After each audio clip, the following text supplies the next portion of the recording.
Hello मेरे प्यारे प्यारे शेरों से न्यू आप सभी का स्वागत है हमारे यूट्यूब चैनल बायोलॉजी वाला 18 में। तो आज की जो है क्लास होगी क्लास 10 वालों के लिए होगी, जो इस समय बोर्ड के विद्यार्थी हैं उन लोगों के लिए ताबड़तोड़ इम्पॉर्टेंट चीज़ें होने वाली है। ठीक है, तो चलिए आइए ज़्यादा देर ना करते हुए इम्पॉर्टेंट चीज़ को पढ़ते हैं जो कि आपको पढ़ना है आज। पोषण पढ़ना, वो भी किस पोषण की बात कर रहे हैं? विषम पोषण। आपने ठीक है स्वपोषण को पढ़ लिया होता, यानी कि स्वपोषी पोषण को पढ़ लिया था। अब हमको क्या करना है मेरे रसगुल्लों, इसमें पढ़ना है आपको विषमपोषी पोषण में। ठीक है, चलिए आइए विषमपोषी पोषण में जो इंपॉर्टेंट है पोषण किसे कहते हैं और दोनों में अंतर जो होता है विषमपोषी पोषण और स्वपोषी पोषण में अंतर, ये बहुत इंपॉर्टेंट होगा। ठीक है आपके लिए। चलिए आइए हम लोग शुरू करते हैं। शुरू करने से पहले मैं आपको लिए कुछ जानकारी दे दूं। जानकारी ये दे दूं कि हर संडे को ठीक है क्लास 10 वाले हों, चाहे वो 11 वाले हों, चाहे वो 12 वाले हों, ठीक है चाहे वो 9 वाले हों, हर संडे को उनको जो है केवल ठीक है उनसे संबंधित सारे के सारे क्वेश्चन केवल मिलेंगे। क्वेश्चन और आंसर दोनों मिलने वाले हैं। ठीक है, केवल हर संडे को मिलेंगे। ठीक है, जो क्वेश्चन आपके बोर्ड के पेपर में आने वाले हैं वही केवल आपको क्वेश्चन और आंसर मिलेंगे। ठीक है, चलिए आइए देखते हैं। सबसे पहले चीज तो ध्यान रखिएगा, यहां पर हमने लिखा क्या है? लिखा है हमने यहां पर हेट्रोट्रॉपिक न्यूट्रिशन। क्या लिखा है? Heterotrophic nutrition. अगर मैं हेट्रोट्रॉपिक न्यूट्रिशन की बात करूं, किसकी बात करूं? हेट्रोट्रॉपिक न्यूट्रिशन की। तो हेट्रोट्रॉपिक न्यूट्रिशन को क्या बोलते हैं? इसको बोलते हैं विषमपोषी पोषण। क्या बोलते हैं मेरे रसगुल्लों? विषमपोषी पोषण। क्या बोलते हैं? विषमपोषी पोषण। तो विषमपोषी पोषण की अगर हम बात करें तो ये क्या होते हैं? विषमपोषी पोषण क्या होते हैं ये भी ध्यान में रखिएगा। तो विषमपोषी पोषण क्या होते हैं? वे जीव जो स्वयं भोजन बनाने में सक्षम नहीं होते हैं। वे जीव जो स्वयं भोजन निर्माण करने में या फिर बनाने में सक्षम नहीं होते हैं। तो क्या लिखेंगे आप? वे जीव जो स्वयं भोजन निर्माण में सक्षम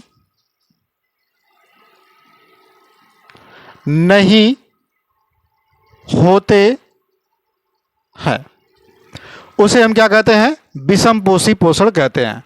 उसे क्या कहेंगे? उसे हम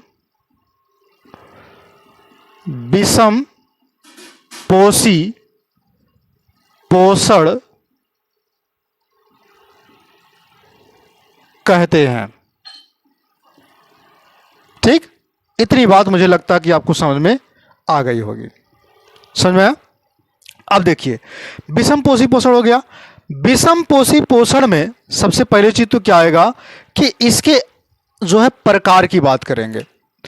तो टाइप्स ऑफ हेट्रोट्रॉपिक, यानी कि अगर हम बात करें यहां पर तो यहां पर जो हमने लिखा है उसको बोलते हैं पोषण के प्रकार। क्या लिखेंगे? विषमपोषी पोषण के प्रकार। तो यहां पर याद रखिएगा विषम पोषी पोषण के प्रकार, ये हेडिंग लगाएंगे। तो ध्यान रखिएगा विषमपोषी पोषण के प्रकार की अगर मैं बात करूं मेरे रसगुल्लों, मेरे शेर और सेनियों, ध्यान रखिएगा इन चीजों को। तो ये 3 प्रकार के होते हैं। कितने प्रकार के? 3 प्रकार के। सबसे पहला जो प्रकार आपका आता है उसको बोलते हैं यहां पर होलोजोइक न्यूट्रिशन। दूसरा जो आता है वो होता है सेप्रोबायोटिक। ठीक है, सेप्रोबायोटिक न्यूट्रिशन। उसके बाद यहां पर जो आ जाता है तीसरा, उसको बोलते हैं ठीक है पैरासाइटिक न्यूट्रिशन। ये हो गया आपका पहला, और ये हो गया दूसरा, और ये हो गया तीसरा। ठीक है, अब समझिएगा ध्यान से। इसको बोलते हैं ठीक है सेप्रोट्रॉपिक। क्या बोलते हैं? सेप्रोबायोटिक भी बोलते हैं इसको। ध्यान रखिए, इसके 3 नाम होंगे, अभी हम आपको बताएंगे क्या क्या नाम होंगे। ठीक है, सबसे पहले चीज ध्यान रखिएगा, होलोजोइक न्यूट्रिशियन की बात कर रहे हैं, इसको बोलते हैं जंतु सम पोषण। क्या बोलते हैं? जंतु सम पोषण, जंतु सम पोषण। अगर मैं बात करूं जंतु सम पोषण की, किसकी बात करूं? जंतु सम पोषण की। तो जंतु सम पोषण क्या होता है? सबसे पहले तो ध्यान रखिएगा, ये एक कोशिकीय और बहुकोशिकीय दोनों हो सकते हैं। क्या हो सकते हैं? एक कोशिकीय और बहुकोशिकीय दोनों हो सकते हैं। जंतु सम पोषण में जो जीव होते हैं, जो जंतु होते हैं, वो क्या करते हैं? भोजन द्रव में व ठोस के रूप में ग्रहण करते हैं। ठीक है, यानी कहने का मतलब क्या है कि जटिल कार्बनिक पदार्थों के रूप में, ठीक है, हो सकता है। यानी कहने का मतलब मेरा यहां पर ये हो जाएगा कि आप लिखेंगे कि ये एक कोशिकीय व बहुकोशिकीय हो सकते हैं। एक कोशिकीय व बहुकोशिकीय हो सकते हैं। दूसरी चीज और ध्यान में रखिएगा कि ये जो है जंतु पोषण में, ठीक है, ये मतलब जंतु सम पोषण, ठीक है, जंतु सम पोषण में जंतु भोजन द्रव व ठोस, ये क्या करते हैं? भोजन द्रव व ठोस, किसके रूप में?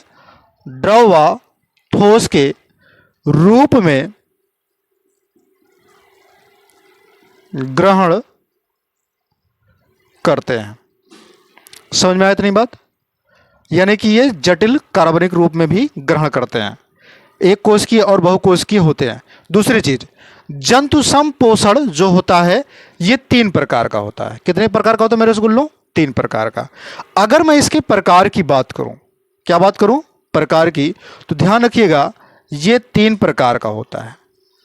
कितने प्रकार का? 3 प्रकार का। तो आप देख पा रहे होंगे ये 3 प्रकार।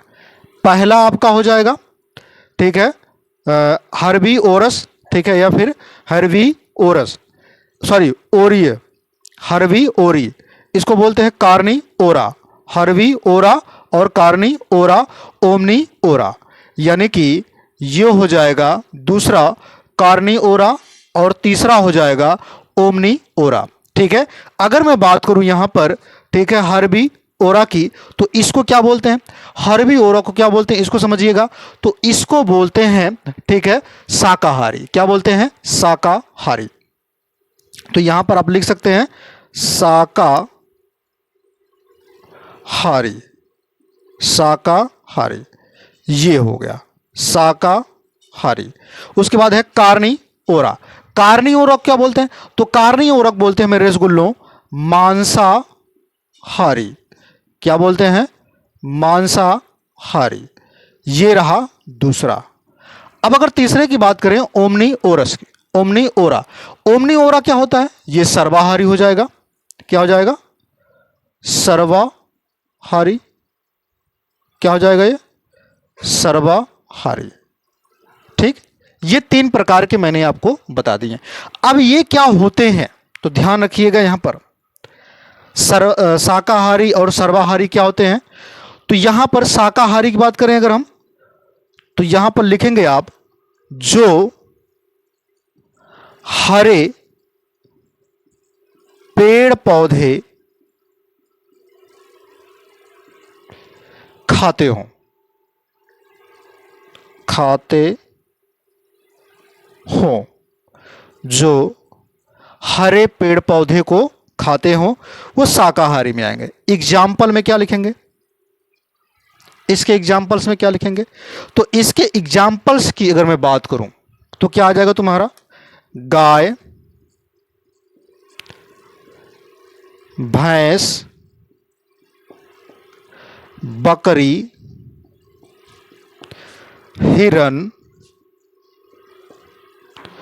ठीक है, बाकी यहाँ पर लगा दो ETC, इतना हो गया। अब यहाँ बात करते हैं मांसाहारी की। किसकी बात करते हैं? मांसाहारी। तो आप लिखेंगे मांसाहारी में क्या? जो जीव, क्या लिखेंगे? जो जीव, यहां पर लिखेंगे जो, ठीक है, जो जीव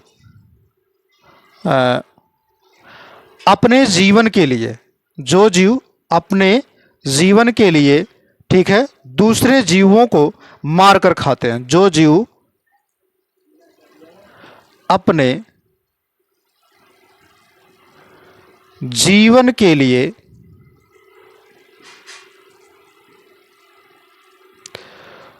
दूसरे जीवों को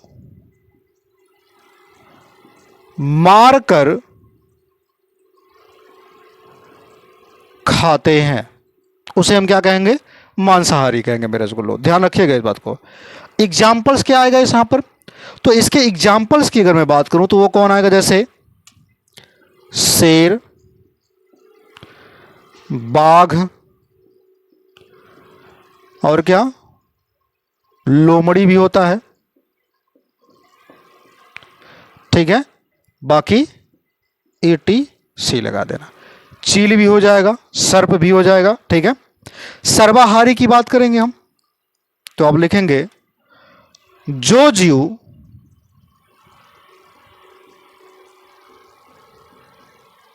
सब कुछ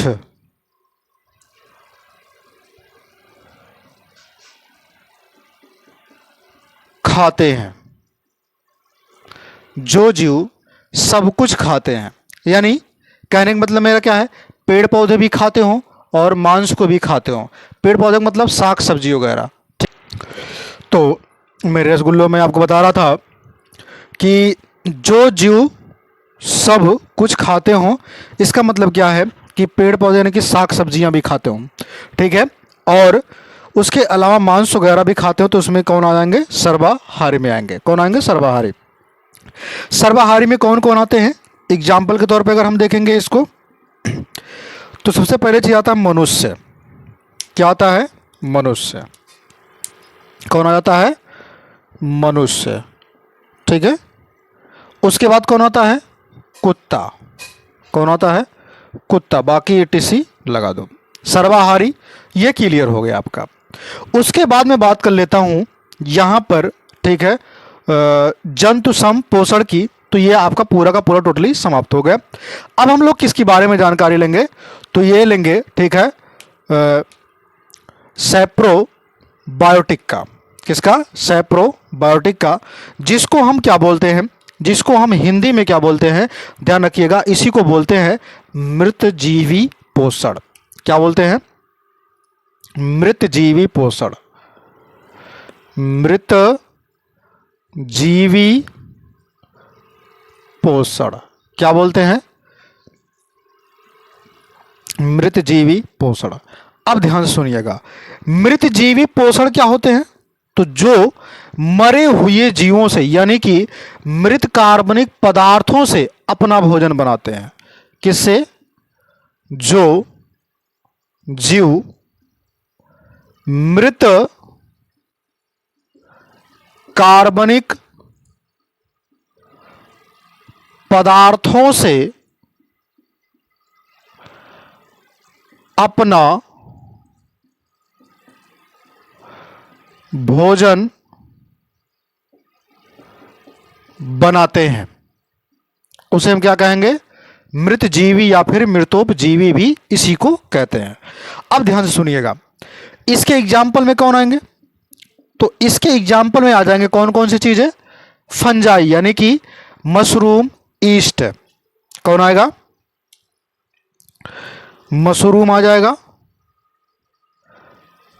मशरूम। ईस्ट, ये क्या है? फंजाई है, यानी कि कवक है। उसके बाद बैक्टीरिया भी आते हैं, तो कुछ बैक्टीरिया ये हो जाएंगे। इसमें ये चीज समझ में आ गया। अब उसके बाद ध्यान दीजिएगा, यहां पर कुछ चीजें और होती हैं, जैसे सेप्रोबायोटिक है।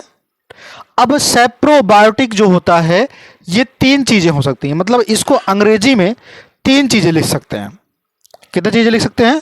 तीन चीजें लिख सकते हैं। अब वो कौन कौन चीजें लिख सकते हैं इसको ध्यान में रखना है। तो मैं इधर इनको रफ करूं, उसके बाद फिर मैं आपको बताता हूं, ठीक है। इनका काम खत्म हो गया था, तो इनको रफ करूं, उसके बाद मैं आपको बताऊं। ध्यान रखिएगा, तीन चीजें आती हैं। अब वो तीन चीजें कौन कौन आती हैं इसको बताना है। तो सबसे पहले अगर मैं बात करूं, यहां पर जो तीन चीजें आती हैं सेप्रो वाले में, वो कौन कौन आती हैं?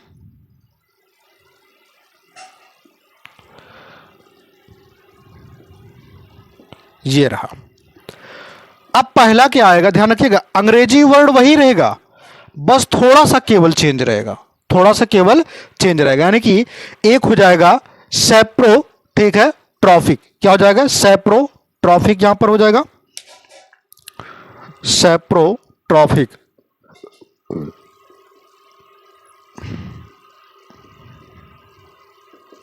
सेप्रो ट्रॉफिक न्यूट्रिशियन, ठीक है। दूसरा जो होगा आपका वो क्या होगा? वो होगा सेप्रोबायोटिक, जो यहां पर लिखा है सेप्रोबायोटिक न्यूट्रिशियन, ठीक है। उसके बाद तीसरा क्या निकल के आएगा? तीसरा जो आपका होगा मेरे रसगुल्लों, अगर हम उसकी बात करें तो ये होगा यहां पर, ठीक है, स्पोरोजोइक। क्या होगा? स्पोरोजोइक कह सकते हैं, या फिर इसी को हम बोल सकते हैं, ठीक है, सेप्रोफाइटिक। क्या बोलते हैं? सेप्रोफाइटिक, सेप्रोफाइटिक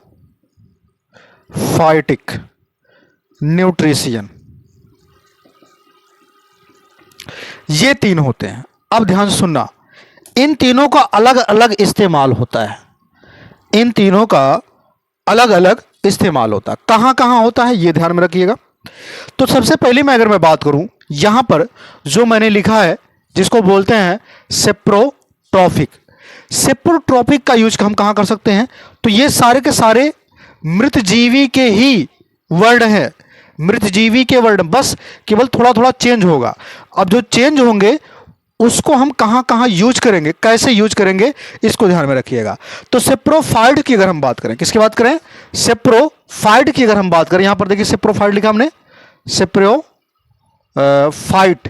ठीक है। यहां पर देखिए सेप्रोफाइट, सेप्रोफाइटिक जो होगा यहां पर यूज करेंगे हम पादप के लिए। किसके लिए? पादप के लिए। ये हम यूज करने वाले हैं किसके लिए? पादप के लिए। किसके लिए यूज करेंगे? पादपों के लिए। जब इसमें हम बात कर देंगे मृत जीवी में, कि मृत जीवी में कौन, ठीक है, मतलब पादपों में कौन मृत जीवी पोषण करता है, तो वो कौन, कब लिखेंगे? यहां पर सेप्रोफाइटिक लिखेंगे। क्या लिखेंगे? सेप्रोफाइट लिखेंगे, ठीक है। लेकिन ध्यान रखना, पादपों की अगर हम बात कर रहे हैं तो कौन आएगा? अमरबेल आता है। कौन आता है? अमरबेल आता है। इसको छोड़ देते हैं अभी, ये अमरबेल जो तुम्हारा आ जाएगा ये उसमें आ जाता है परजीवी में, उसको छोड़ते हैं अभी। अब उसके बाद क्या है? सेप्रोबायोटिक आएगा। तब जब सेप्रोबायोटिक आपको लिखना होगा तो ये कहां लिखना होगा? तो सेप्रोजोइक भी है यहां पर, सेप्रो क्या है? जोइक भी है। अगर हम सेप्रोजोइक की बात करें तो एक मिनट सेप्रोजोइक की बात करेंगे ना, हाँ एक मिनट, ये गलत होगा, थोड़ा सा मिस्टेक हो गया, इसको सही कर लीजिएगा। सेप्रोफाइट, इसी को बोलते हैं सेप्रोजोइक भी बोलते हैं। क्या बोलते हैं? सेप्रोजोइक, सेप्रोजोइक। तो सेप्रोजोइक का इस्तेमाल हम कहां करते हैं? ये कर सकते हैं हम कहां पर? जंतुओं में। कहां करेंगे? जंतुओं में करेंगे। कहां करेंगे? जंतुओं में करेंगे, ठीक है। अब अगर हम बात करें सेप्रोफाइट की, किसकी बात करें? सेप्रोफाइट की। तो सेप्रोफाइट का इस्तेमाल हम कहां करेंगे? सेप्रोफाइट्स का इस्तेमाल जो हम करेंगे उसको ध्यान रखिएगा, यहां पर हम इस्तेमाल करने वाले हैं पादपों का, जिसको बोलते हैं सेप्रोट्रॉफिक। क्या बोलते हैं? सेप्रोट्रॉफिक। सेप्रोट्रॉफिक, और सेप्रोट्रॉफिक को हम लिख सकते हैं सेप्रोबायोटिक भी लिख सकते हैं, सेप्रोफाइटिक लिख सकते हैं, ठीक है, सेप्रोजोइक भी लिख सकते हैं, ये ध्यान में रखिएगा। अब उसके बाद मैं बात करूं यहां पर फाइट जो है अगर आ जाता है तो ये जंतुओं सॉरी उसके लिए होगा, तो तुम्हारा क्या नाम है, इस पर हम लिख सकते हैं सेप्रोफाइट,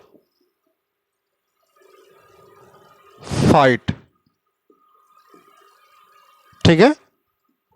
तो ये आएगा तुम्हारा किसके लिए, पादप के लिए, और ये हम इस्तेमाल कर सकते हैं कवक के लिए। किसके लिए, कवक के लिए। यानी कि जब हम कवक में मृत जीवी खोजेंगे तब क्या लिखेंगे, सेप्रोबायोटिक लिखेंगे।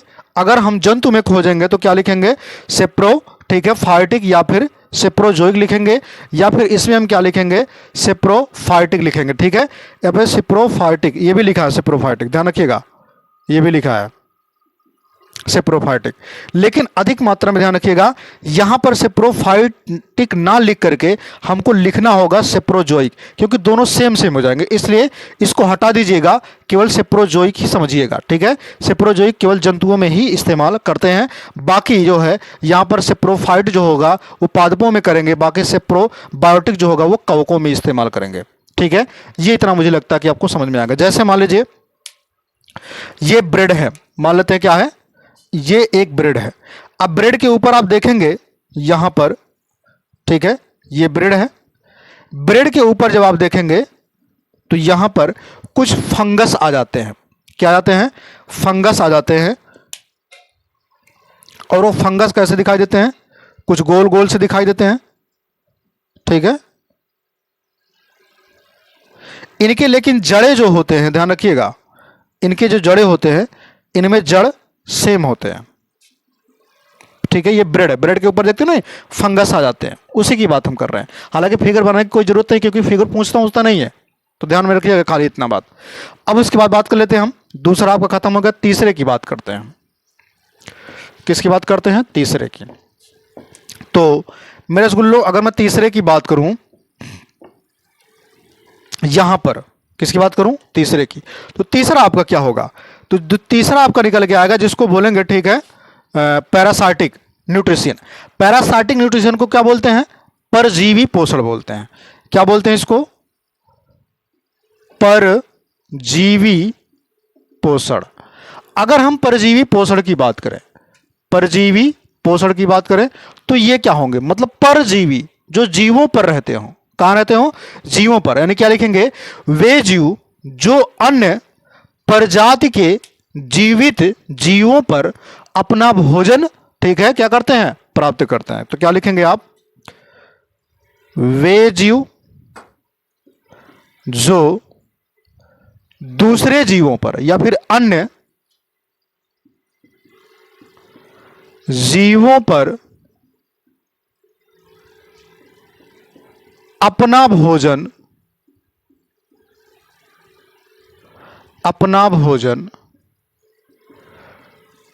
प्राप्त करते हैं, उसे हम क्या कहेंगे, परजीवी कहेंगे। क्या कहेंगे, परजीवी कहेंगे, उसे परजीवी कहते हैं। क्या कहते हैं, परजीवी। लेकिन ध्यान रखिएगा, परजीवी की बात हो रही है, जब पोषण की यह विधि जो होगी, क्या होगी, पोषण की विधि क्या कहलाती है, परजीविता।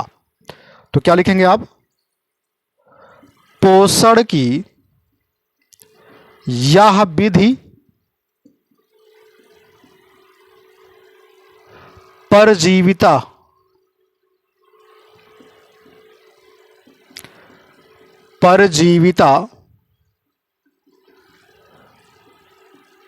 कहलाती है।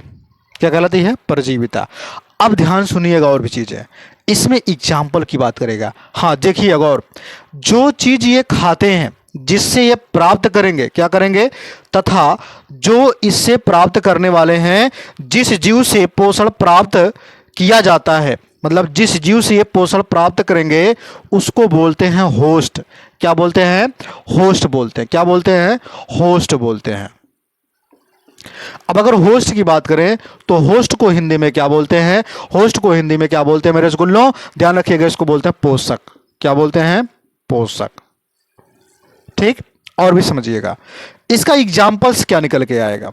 तो इसके एग्जाम्पल्स की अगर मैं बात करूं, किसकी बात करूं, एग्जाम्पल्स की, तो इसका जो एग्जाम्पल्स होगा वो कौन कौन सी चीजें आएंगे, जैसे मोनेरा हो गया, प्रोटिस्टा हो गया, कवक हो गया, प्लांटी हो गया, एनिमिलिया हो गया।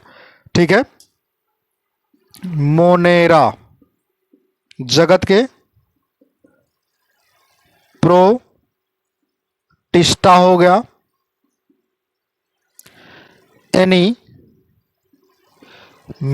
हो गया, और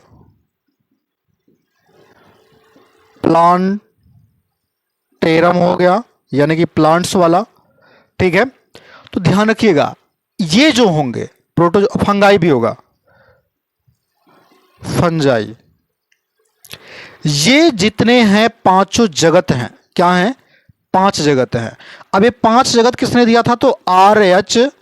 व्हिटेकर ने, किसने दिया था, व्हिटेकर। ये आप जाएंगे 12 में, सॉरी 11 में पढ़ेंगे। ठीक है, दूसरे चैप्टर में पढ़ेंगे, तो इसको छोड़ देते हैं, इसको इसके बारे में उतना जानकारी नहीं रखते हैं। केवल इतने जानो कि मोनेरा जगत में जो जीव आते हैं वो परजीवी में आ सकते हैं, प्रोटिस्टा में जो होंगे वो परजीवी में आ सकते हैं, एनिमेलिया में जो होंगे, जो जंतु होंगे वो भी परजीवी में आ सकते हैं, प्लांटेरम में जो होंगे वो भी परजीवी में आ सकते हैं, फंगाई में जो होंगे वो भी आ सकते हैं। फंगाई मतलब कवक, प्लांटेरम मतलब पादप, एनिमेलिया मतलब एनिमल्स। ठीक है, तो ये सारे के सारे जो जीव इसमें पाए जाएंगे वो परजीवी के अंतर्गत आ सकते हैं। इतनी बात समझ में आ गई। अब उसके बाद मैं बात कर लेता हूं यहां पर कि ये जो परजीवी होते हैं ये दो प्रकार के होते हैं। कितने प्रकार के होते हैं, दो प्रकार के। तो मेरे रसगुल्लो ध्यान रखिएगा, ये जो दो प्रकार के हो रहे हैं ये पहला होगा और ये दूसरा होगा, जिसको बोलते हैं इंडो पैरासाइट। इंडो पैरासाइट को बोलते हैं, इंडो मतलब होता है अंतः, तो इसको क्या बोलेंगे, अंतः परजीवी। क्या बोलेंगे, अंतः परजीवी। एक्टो पैरासाइट, इसको क्या बोलेंगे, बाह्य परजीवी या फिर बाह्य परजीवी। ठीक, अगर हम इंडो पैरासाइट की बात करें तो ये अंदर पाए जाएंगे, ध्यान रखिएगा, अंदर रह करके अपना भोजन प्राप्त करेंगे। जो पोषण के, जो पोषक के शरीर में, जो पोषक के शरीर के अंदर रहकर अपना भोजन प्राप्त करते हैं, जो पोषक के शरीर के अंदर रहकर अपना भोजन प्राप्त करते हैं, उसे क्या कहेंगे, अंतः परजीवी कहेंगे। जैसे जैसे समझिएगा इसके एग्जाम्पल्स क्या निकल के आएंगे, तो इसके जो एग्जाम्पल्स हो जाएंगे वो क्या क्या होगा, गोल क्रीमी, क्या होगा, गोल क्रीमी। अगला क्या होगा, ये हो गया गोल क्रीमी, अगला भी होगा, ध्यान रखिएगा, इसमें हो जाएगा एस्कैरिस, एस्कैरिस। जनक भैया केचुआ कहते, पेटवा जोन परिया था ये केचुआ, वही कहते हैं एस्कैरिस। उसके बाद वाउसेरिया,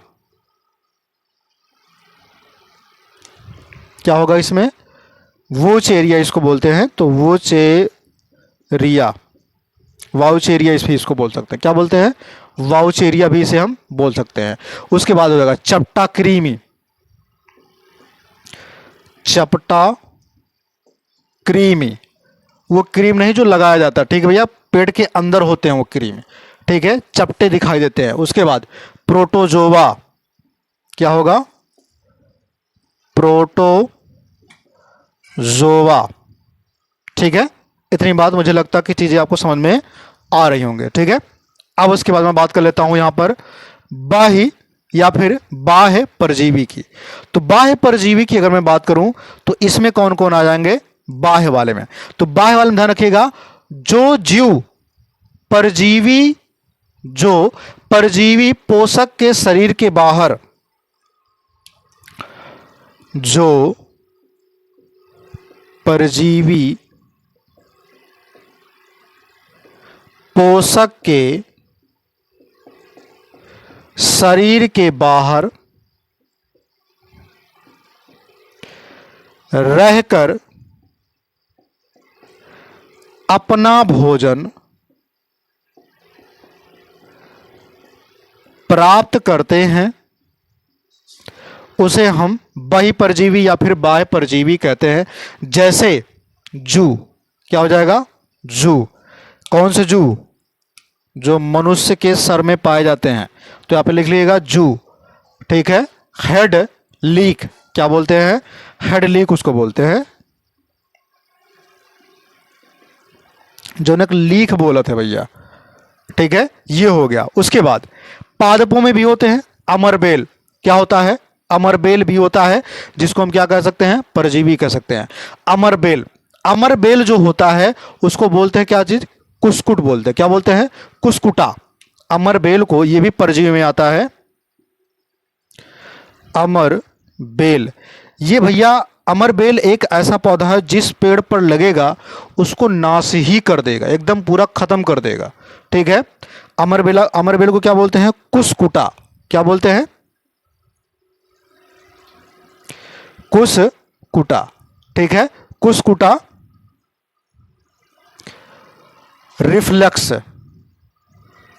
रिफ्लेक्सा, कुस्कुटा रिफ्लेक्सा भी इसे बोलते हैं।